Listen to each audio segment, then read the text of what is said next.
بسم اللہ الرحمن الرحیم الصلاۃ والسلام علی رسولہ الکریم وعلی آلہ وصحبہ اجمعین اما بعد۔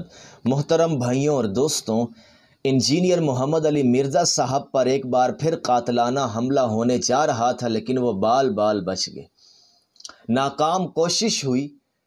میرے خیال سے چوتھی بار ہے کہ انجینئر صاحب کو مارنے کی کوشش کی گئی ہے۔ کس نے کی ہے کوئی پتہ نہیں۔ ہم کسی مسلک کے بارے میں یہ بات نہیں کرتے کہ فلاں مسلک نے بندہ بھیجا تھا یا فلاں مسلک نے بندہ بھیجا تھا۔ میں اصلاحاً چند ایک گزارشات کرنا چاہتا ہوں کہ اس طرح بندے مروا کر کیا ہم اپنی عوام کو مطمئن کر لیں گے؟ اگر کوئی آدمی کھڑا ہو کر کسی مذہبی فکر پر سوالات اٹھاتا ہے، دین پر نہیں، دین تو اللہ رسول نے دے دیا ہے، مذہبی فکر، جب آپ دین پر علمی طریقے سے غور کرتے ہیں تو ریلیجیس تھاٹ وجود میں آتی ہے۔ امام اعظم ابو حنیفہ ہیں، امام شافعی ہیں، امام مالک ہیں، احمد ابن حنبل ہیں، علامہ ابن تیمیہ ہیں، امام طحاوی ہیں، کس کس کا نام لوں؟ یہ ریلیجیس تھاٹ ہے، دین کو سمجھنے کا اسلوب ہے۔ ان حضرات نے دیانتداری کے ساتھ دین کو سمجھا ہے۔ دین کی اصل موجود ہے، نوعیت میں سمجھنے میں اختلاف ہو رہا ہے۔ تو اگر کوئی اس مذہبی فکر پہ سوال اٹھا دے، اسے کافر کس بنیاد پر آپ کہیں گے؟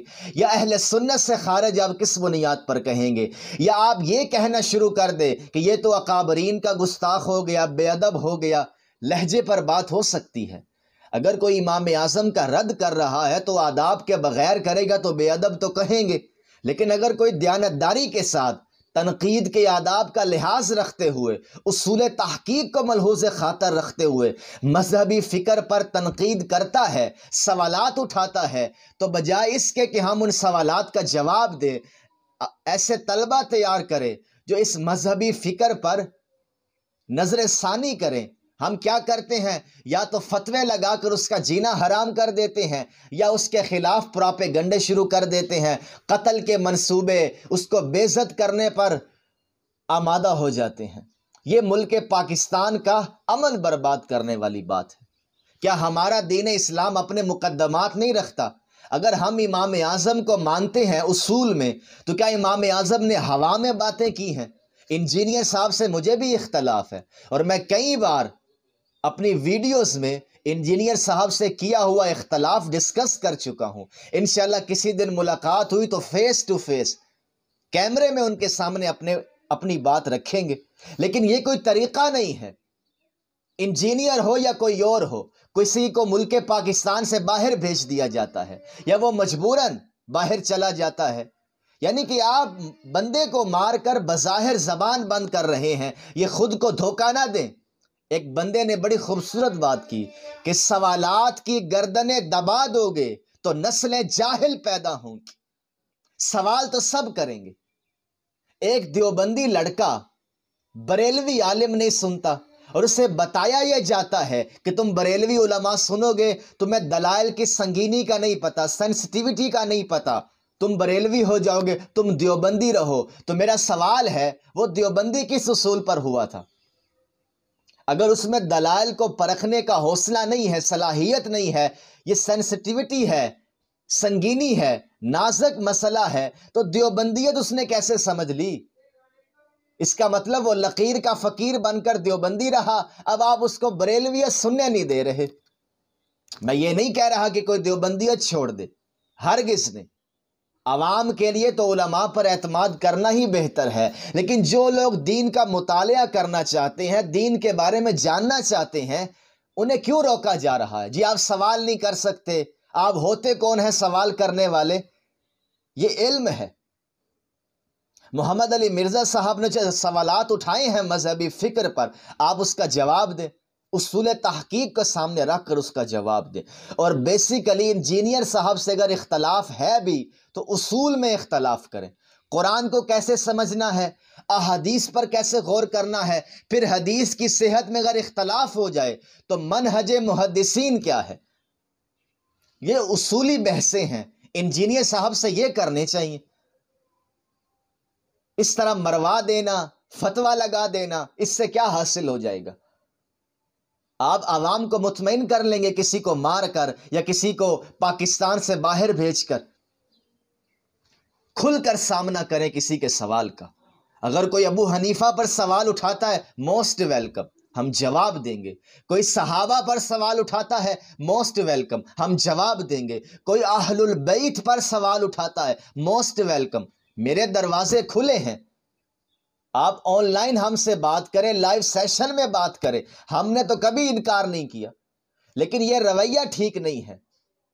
تو انجینئر صاحب کے بارے میں یہ جو چوتھی بار حرکت ہوئی ہے ان کو قتل کرنے کی، یہ بڑی نامناسب بات ہے۔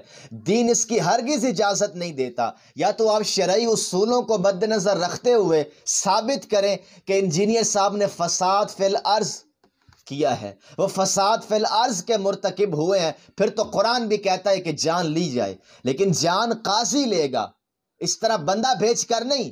پتہ نہیں کس نے بھیجا ہے، لیکن جو حالات چل رہے ہیں، تمام مسالک انجینئر صاحب کے خلاف ہوئے جا رہے ہیں۔ میں کوئی اس کا وکیل بن کر بات نہیں کر رہا، میں اصولی بات آپ کو سمجھا رہا ہوں۔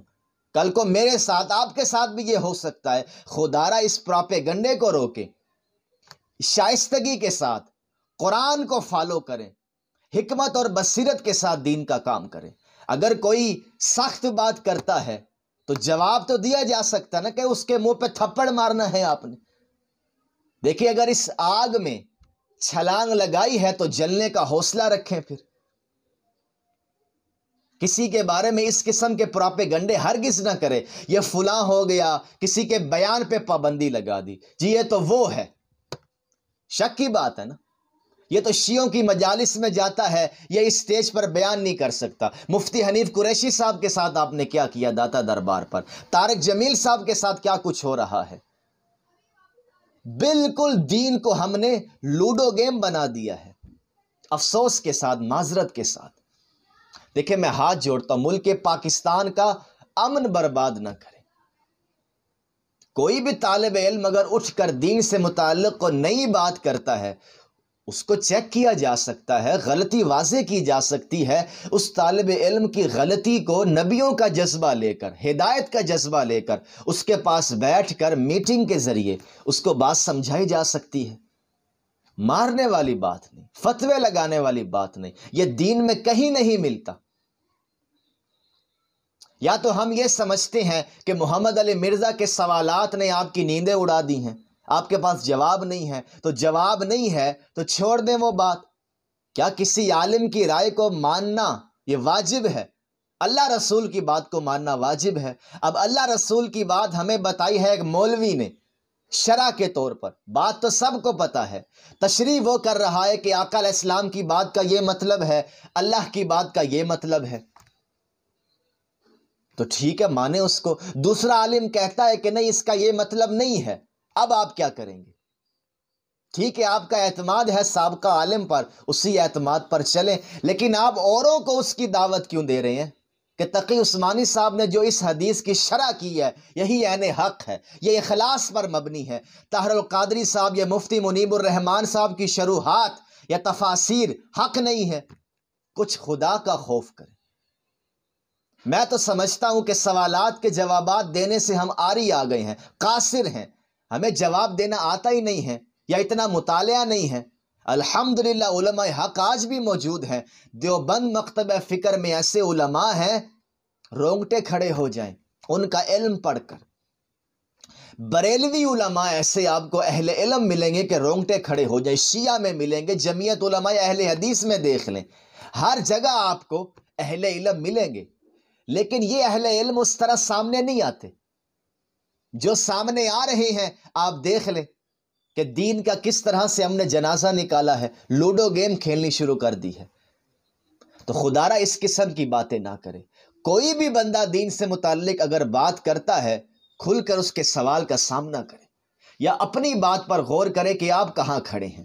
یہ تاجدار کائنات کے علاوہ کسی کا پروٹوکول نہیں ہے کہ اس کو کویسچن نہیں ہو سکتا، اس سے پوچھا نہیں جا سکتا، سب سے پوچھا جائے گا، سوائے تاجدار کائنات سے نہیں پوچھا جائے گا۔ اگر آپ کوئی فیصلہ فرما دیں سر تسلیم خم ہے۔